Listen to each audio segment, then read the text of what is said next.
Welcome to the Deep Dive. Today, we're really getting into something exciting, the absolute latest from the James Webb Space Telescope. Yeah, that telescope is just opening up whole new windows, isn't it? It really is. Yeah. And the big thing we're looking at today is this tantalizing idea. Are we getting closer to finding signs of life beyond Earth? There's news circulating about potential biosignatures detected on some exoplanets. Exactly. So our mission here is to kind of break that down. What might have been found, how JWST is doing this, how solid the evidence is or isn't, and what it all means for that huge question, are we alone? Right. And it's crucial to stress the word potential here. We're talking about chemical hints in atmospheres far, far away that could be from living things. But the implications are obviously massive if it pans out. Okay, so let's dive in. What specifically has JWST reportedly spotted? And where are we looking? Any specific planets? Well, the reports mention findings from a couple of different exoplanets. The really intriguing data points involve seeing methane and carbon dioxide together. Okay, we find those in our own solar system too. We do, yes.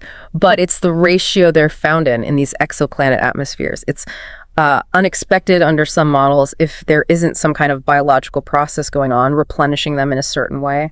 So it's the balance that's suggested. Exactly. And maybe even more exciting, there are these preliminary hints of something called dimethyl sulfide, DMS. DMS. Why does that sound familiar? What's special about that molecule?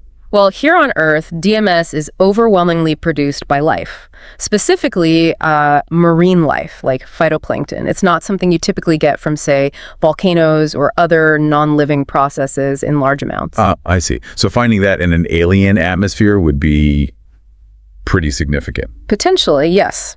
A very strong clue, but scientists are incredibly careful. They're working hard to rule out any possible non-biological way it could be produced before jumping to conclusions. Absolutely. Okay, so how does Webb even do this? How does it sniff out these chemicals from millions or trillions of miles away? The main technique is called transit spectroscopy. It sounds complicated, but the basic idea is pretty neat. Lay it on me. Okay, so you watch an exoplanet as it passes in front of its host star, right? A mini eclipse, sort of. Yeah. As the planet transits, a tiny fraction of the starlight shines through the planet's atmosphere, if it has one. Okay, filtering through the edges. Precisely. And the gases in that atmosphere absorb specific colors or wavelengths of light. Each gas has a unique absorption signature, like a barcode. So JWST reads that barcode. That's the idea. By seeing which colors are missing from the starlight after it passes through the atmosphere, scientists can figure out what gases are present. Methane, CO2, potentially DMS, they all leave their mark. That's amazing tech. Right. But how reliable are these first hints? You mentioned potential, preliminary. Are we talking solid detection or more like that's interesting, let's look closer?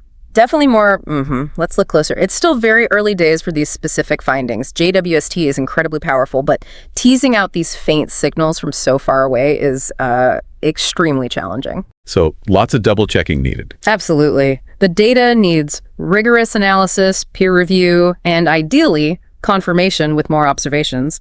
And crucially, exploring all the what ifs. Could geological activity mimic this? Could some unknown chemical reaction be happening? Right. Even the DMS, which sounds exciting, could possibly have a non-life explanation we haven't thought of yet. It's possible, highly unlikely based on our understanding of Earth, but you can't rule it out on a completely alien world. Caution is key. So what's the general feeling, the vibe in the scientific community about this? Excitement, skepticism, both? I'd say cautious excitement is the perfect description. People are definitely intrigued. It's generating a lot of buzz and follow-up work. But no one's popping champagne corks just yet. Not at all. Healthy skepticism is driving the process. Researchers are actively trying to poke holes in the findings, looking for alternative explanations. That's how science progresses. Makes sense.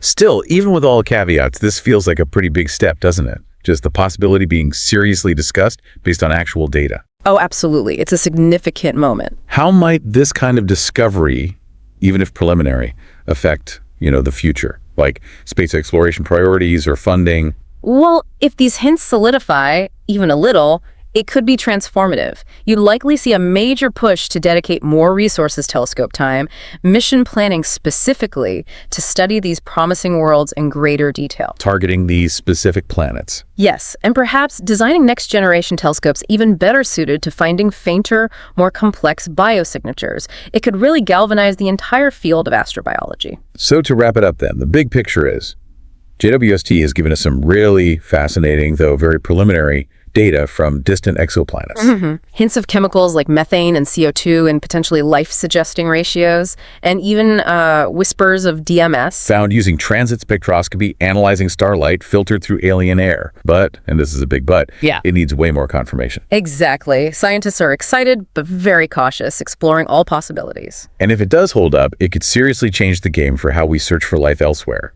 Without a doubt. The implications are just profound.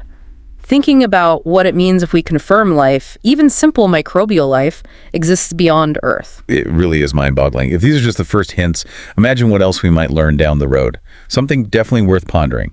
Thanks for breaking this down with us. My pleasure. It's exciting territory.